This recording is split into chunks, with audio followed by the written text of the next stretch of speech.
Halo Sobat Parekraf Pro, ya senang sekali hari ini kita bertemu kembali. Sobat Parekraf Pro, kita akan membahas tentang pariwisata dan industri kreatif. Nah, senang sekali bisa memberikan informasi dalam perkembangan industri kreatif dan pariwisata pada saat ini. Dalam sesi kali ini Sobat Pro, kami tertarik membahas tentang fenomena yang lagi ramai diperbincangkan tentang timnas nasional skuad Garuda kita, ya. Nah, ini kalau bisa dibilang apa sih hubungannya antara pariwisata dan ekonomi kreatif ya dengan olahraga. Nah, kalau bisa dibilang kan olahraga ini kalau tidak ada hubungannya ya, tapi kita bakal bahas dari sisi industri kreatif atau dari sisi bisnisnya.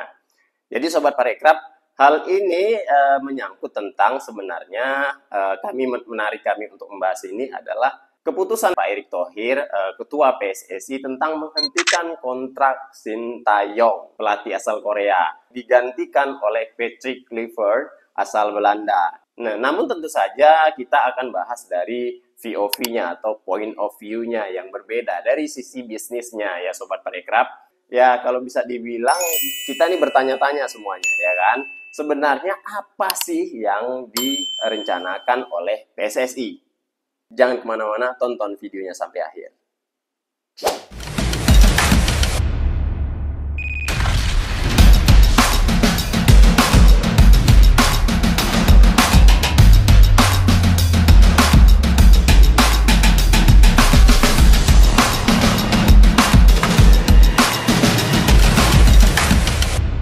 Oke Sobat Parekraf. Nah, Sobat Parekraf, kita ketahui pada baru saja pada Minggu tanggal 12 Januari kemarin PSSI baru saja mengumumkan pelatih baru bagi tim nasional Garuda yaitu Patrick Kluivert asal Belanda. Dan ini mengejutkan dan bahkan menghebohkan netizen-netizen Indonesia. Berbagai pertanyaan hingga kritikan datang dari berbagai aspek pecinta sepak bola tanah air.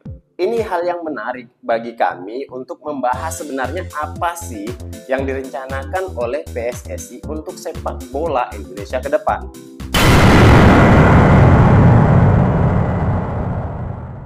Oke Sobat Parekraf, kita akan bahas dari sesi dari segi kepelatihan atau pergantian antara Sintayong dengan Patrick Kluivert, ya kan?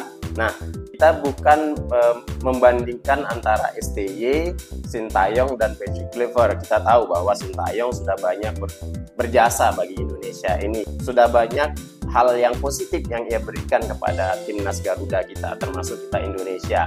Namun, akhir-akhir ini kan menjadi perdebatan, menjadi perbincangan hangat antara kenapa sih STY diberhentikan. Nah, kita bukan memperbandingkan antara siapa yang lebih unggul antara Sintayong dan juga Patrick Kluivert. Nah, kita hanya membandingkan sebenarnya rencana PSSI kenapa mengubah atau mengganti Sintayong dengan Patrick Kluivert adalah kami melihatnya dari sisi bisnisnya ke depan untuk Indonesia. Nah, kita tahu Sobat Parekraf bahwa Sintayong sudah berhasil membawa Indonesia sejauh ini. Namun dalam dunia sepak bola bukan hanya bercerita tentang olahraga Sobat Parekraf, tapi ada bisnis dan industri di dalamnya. Jika tidak, bagaimana federasi atau sebuah klub bisa memberi gaji para pemain-pemain ini? Nah, bahwa bayangkan Sobat Parekraf, kita tahu bahwa satu pemain saja ini bisa digaji bisa ratusan juta bahkan miliaran rupiah, ya kan? Nah, saya kira di sini Sobat Parekraf sudah paham apa maksud dari sesi kali ini Sobat Parekraf dan arah dari segmen pembahasan kali ini di mana. Nah, namun untuk lebih jelasnya kita akan bahas satu persatu Sobat Parekraf. Apa hubungannya antara pelatih dan juga sisi bisnis untuk ke depan? Nah, kita katakan tadi bahwa cerita bola bukan hanya cerita olahraga, tapi di sini cerita adalah bisnis to bisnis, ada terkait di dalamnya, Sobat Parekraf. Lalu apa hubungannya dengan pelatih? Nah, di sini pembahasan bisnisnya yang akan kita bahas, Sobat Parekraf. Jadi Sobat Parekraf, secara analisis perbandingan antusias penggila bola, nah ini kita akan cari data. Sebenarnya penggila bola itu dari mana saja sih dan kalangan seperti apa saja. Pada tabel berikut adalah kita bisa melihat frekuensi kehadiran. Nah, ini kita perbandingkan ya Sobat Parekraf. Perbandingan antara audiens atau penonton antara Asia dan Eropa. Nah, pada tabel tersebut kita melihat bahwa frekuensi kehadiran dari penonton Asia dan penonton Eropa. Nah, kalau penonton Asia dari frekuensi kehadiran tinggi untuk liga lokal dan turnamen internasional besar seperti Piala Dunia. Untuk Eropa sendiri sangat tinggi, terutama di liga-liga top Eropa seperti Liga Inggris, La Liga, dan Bundesliga. Secara signifikan dalam sepak bola, Eropa lebih signifikan dengan stadion yang sering penuh bahkan untuk perbandingan reguler. Nah, ini kan menarik Sobat Parekraf. Dari hal tersebut kita sudah tahu nih bahwa Eropa ini lebih antusiasnya terhadap sepak bola. Nah, dari situ kita bisa melihat gambaran bahwa ternyata untuk sepak bola ini bukan hanya sekedar olahraga, tapi ada bisnis di dalamnya. Oke, Sobat Parekraf, kita bakal lanjut. Nah, dari keterlibatan emosional, terletak secara emosional dengan tim nasional atau klub lokal, itu untuk penonton Asia. Lalu untuk penonton Eropa, sangat emosional terhadap klub favorit dan rivalitas. Nah, secara signifikan Eropa telah signifikan dengan rivalitas klub yang sudah legendaris seperti El Clasico, Barcelona, dan Real Madrid. Nah, dari tabel data tersebut, Sobat Parekraf, ada sesuatu yang terpenting dari sisi penonton, bahwa penonton-penonton dari Eropa ini lebih menggila daripada penonton-penonton Asia. Nah, kita lanjut. Di sini hanya beberapa hal yang fokus kita soroti adalah dukungan finansial. Nah, ini menarik, dukungan finansial. Untuk penonton Asia, fans cenderung selektif dalam membeli tiket atau merchandise karena pertimbangan ekonomi. Sedangkan penonton Eropa, fans mengalokasikan banyak dana untuk tiket musiman, merchandise, dan perjalanan mendukung tim. Nah, secara signifikan Sobat Parekraf, bahwa penonton Eropa lebih signifikan dengan pengaruh langsung pada pendapatan klub. Nah, jadi kalau bisa kita soroti dari dukungan finansial ini antara fans Asia dan fans Eropa, kita bisa menyimpulkan bahwa ini bisa saja menjadi trik PSSI untuk mengambil keuntungan. Ya, kita bilang keuntungan untuk Indonesia lah kan gitu, bukan hanya untuk PSSI kan, seperti itu. Ini karena Indonesia sudah berada di soroti dunia, bahkan global. Ini langkah yang baik bagi strategi PSSI untuk mengambil langkah ini untuk strategi bisnisnya. Nah, jadi Sobat Parekraf, kita tidak bisa melihat hanya dari sisi olahraganya, karena mungkin berpendapat dari sisi analisis kami bahwa ya memang dalam sepak bola ini banyak yang bisa menghasilkan keuntungan-keuntungan. Nah, banyak hal ekonomi yang bakal terangkat dari sepak bola, dari olahraga ini Sobat Parekraf. Nah, kita lanjut. Yang di sini dari durasi loyalitas. Nah, untuk penonton Asia loyal dalam mendukung klub lokal atau tim nasional, tapi bisa berpindah mendukung tim besar Eropa. Untuk penonton Eropa sendiri sangat setia, bahkan mendukung klub kecil dalam jangka panjang. Nah, secara signifikan Eropa lebih signifikan dengan tradisi, loyalitas, dan turun-temurun. Nah, secara fans, Eropa itu lebih setia daripada pendukung Asia. Nah, pendukung Asia ini kalau bisa dibilang bisa angin-anginan lah dibilang. Tapi kalau pendukung dari penonton Eropa itu lebih setia dia, walaupun klub kecil sekalipun, Sobat Bro. Di sini yang kita soroti lagi adalah keberagaman minat, Sobat Bro. Dari aspek keberagaman minat antara fans Eropa dan juga fans Asia. Nah, untuk fans Asia sendiri, fans lebih menyukai gabungan antara liga lokal dan klub-klub Eropa. Untuk Eropa sendiri, fokus pada liga domestik dan kompetisi Eropa seperti Liga Champion. Nah, secara signifikan, Sobat Parekraf, bahwa Eropa lebih signifikan karena liga domestik menjadi pusat perhatian. Nah, jadi dari beberapa aspek tersebut, kita menyimpulkan bahwa penonton Eropa ini memiliki lebih signifikan dalam loyalitas terhadap antusias sepak bola. Nah, jadi secara garis besar atau secara pemikiran kita, inilah yang mungkin yang kita gali, kalau bisa kita gali pemikiran PSSI, bahwa bukan hanya sekedar olahraga nih sepak bola ini, tetapi ada bisnis to bisnis berkelanjutan ke depannya. Nah, ini menarik yang untuk kita bahas. Makanya kami dari Sobat Parekraf sangat tertarik untuk membahas ini. Kenapa sih? Ternyata ada hal keberlanjutan di dalam permainan atau strategi yang dilakukan oleh PSSI. Maka karena itu Sobat Parekraf, melihat perkembangan sepak bola Indonesia harus mengambil peluang ini seperti yang disampaikan pada laman resmi liputan6.com. Targetnya adalah tahun 2038. Namun sekarang menjadi kesempatan terbuka lebar dari segi pemain dan juga peluang lolos menuju Piala Dunia. Ini kan menarik Sobat Pro. Untuk itu ya kan, untuk itu beliau memutar memutar otak lah, kalau bisa dibilang memutar otak atau memasang strategi baru. Bagaimana ini bisa sejalan nih Sobat Pro, bisa sejalan antara sekaligus mengantarkan Indonesia menuju Piala Dunia, ya kan, sekaligus membranding Indonesia di kancah global yaitu Eropa sebagai basis terbesar sepak bola dunia. Menarik kan? Nah, maka dari itu keputusan singkat PSSI untuk mengganti Sintayong asal Korea, yaitu Asia ya, dengan pelatih teranyar Patrick Kluivert asal Belanda yang akan membawa sepak bola Indonesia lebih mendunia. Nah, di sini makanya kami beberapa terjadi fenomena ini, kita searching dulu nih apa maksud dan tujuan PSSI terkhusus Pak Erick Thohir menggantikan Sintayong yang sudah ya kita bilang ya sudah berjasa dengan Patrick Kluivert ya, yang mungkin secara belum terlihat kan gitu. Tapi Pak Erick Thohir atau PSSI sendiri melihat bahwa ada peluang-peluang keberlanjutan bukan hanya dari sisi olahraganya tapi dari sisi bisnisnya untuk Indonesia atau untuk perkembangan Indonesia ke depan. Nah, jadi kalau kami menilai sebenarnya ya Indonesia harus mengambil peluang emas ini Sobat Parekraf. Kalau tidak sayang dong. Saya kira ya keputusan PSSI ini Pak Erick Thohir ini cukup baik ya, cukup cerdas saya kira. Bahkan cukup sangat-sangat cerdas.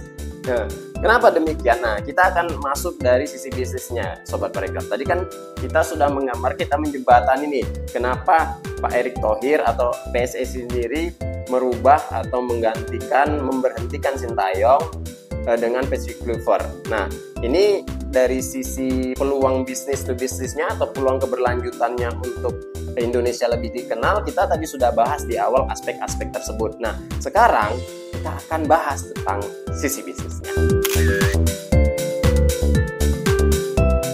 Oke Sobat Parekraf, di segmen ini kita akan membahas tentang bisnis dan industri kreatifnya. Di awal tadi kita sudah membahas tentang aspek-aspek kenapa alasan PSSI memberhentikan Sintayong yang sudah banyak berjasa untuk Indonesia dengan Patrick Kluivert asal Belanda dari Eropa. Kalau bisa kami menilai bahwa ada peluang bisnis di dalamnya Sobat Parekraf. Berdasarkan data analisis dari laman kompas.com, tren baik timnas ini perlu dipertahankan oleh PSSI sehingga dapat memicu pengganda pertumbuhan ekonomi, multiplier effect, dengan membangkitkan semangat masyarakat pada sepak bola. Saat ini pertumbuhan ekonomi Indonesia masih mengejar target 6-7% untuk dapat memenuhi persyaratan sebagai negara maju pada tahun 2045. Sehingga kontribusi dari sektor olahraga diharapkan dapat membantu Indonesia mencapai target tersebut. Nah, makanya dari itu Sobat Parekraf, kita kan alasan dibalik alasan kalau kami melihat bahwa semakin baik dan terkenalnya sepak bola Indonesia, maka akan berdampak pada sisi bisnis yang menjanjikan ke depan. Nah, ini makanya menarik bagi kita untuk jangan melihat satu sisinya, kita melihat keberlanjutannya apa sih yang dipikirkan PSSI, ya kan?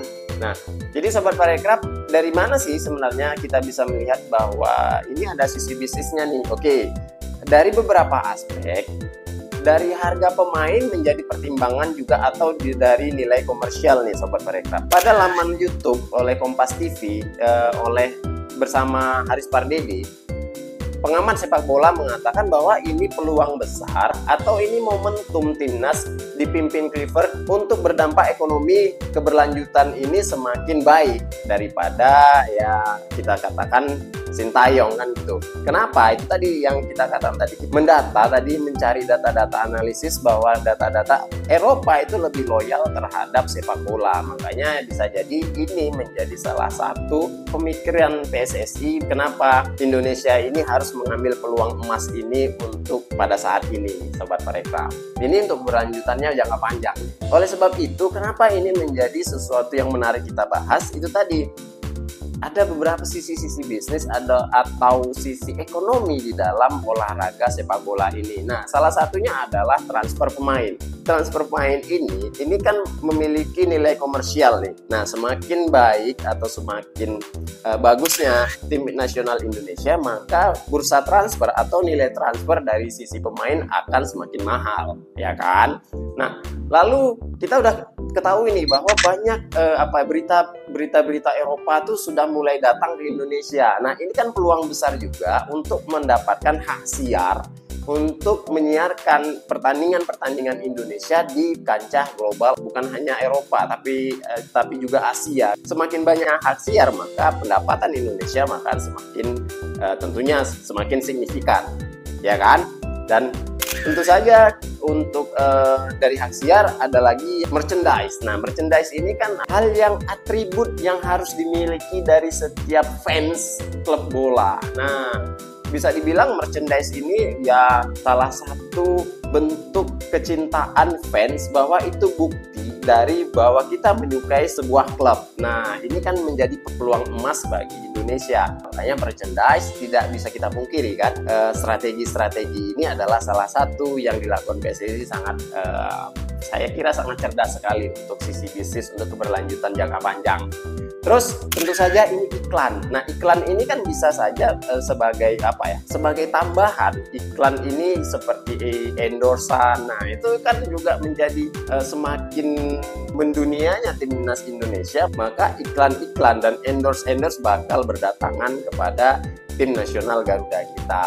Dan juga yang terakhir tentu saja ini tentang tiket pertandingan. Nah, kita ketahui bahwa di pertandingan terakhir melawan Arab Saudi kemarin ya gimana. Nah, hampir stadion itu penuh dikunjungi oleh fans klub nasional kita. Nah, jadi bukan hanya dari sisi olahraganya, dari sisi bisnisnya PSSI sudah memikirkan ini kan gitu. Bukan hanya dari sisi olahraga. Jadi dari sisi bisnis keuntungannya dan hal-hal yang bisa mendatangkan ekonomi baru bagi Indonesia, inilah yang dilakukan PSSI. Jadi Sobat Parekraf, hal yang menarik bagi kami untuk membahas tentang kenapa sih Pak Erick Thohir atau PSSI mengganti pelatih Sintayong asal Asia dengan Patrick Kluivert asal Belanda. Nah, jadi secara yang sudah kita bahas di awal tadi bahwa ya itu tadi Sobat Parekraf, mudah-mudahan dari video ini Sobat Parekraf sudah sedikit terjawab ya. Nah, kalau belum terjawab ya mudah-mudahan Sobat Parekraf bisa nambahin kira-kira oh iya, ataupun dari video ini Sobat Parekraf sudah oh ternyata ini tujuannya, Nah, sendiri kami menilainya bahwa dari sisi bisnisnya yang kami bahas, bukan dari sisi olahraganya. Untuk itu Sobat Parekraf, mudah-mudahan dari video ini Sobat Parekraf ya sedikit tercerahkan lah bahwa ada membahas dari tersebut dari sisi bisnis to bisnis untuk jangka panjang dan keberlanjutannya. Oke Sobat Parekraf, kalau menurut Sobat Parekraf ada yang ingin ditambahkan atau yang ingin dibahas atau ada hal yang tertinggal dari pembahasan ini, Sobat Parekraf silahkan beri komentar di kolom komentar ya. Nanti kita bakal bahas lagi di sesi video berikutnya tentang bisnis to bisnis ekonomi sepak bola Indonesia. Jangan lupa Sobat Parekraf untuk subscribe channelnya, like dan share juga agar channel ini terus berkembang. Dan terima kasih untuk menonton channel ini sampai detik ini. Kami ucapkan terima kasih dan sampai jumpa di video-video berikutnya. Sampai jumpa.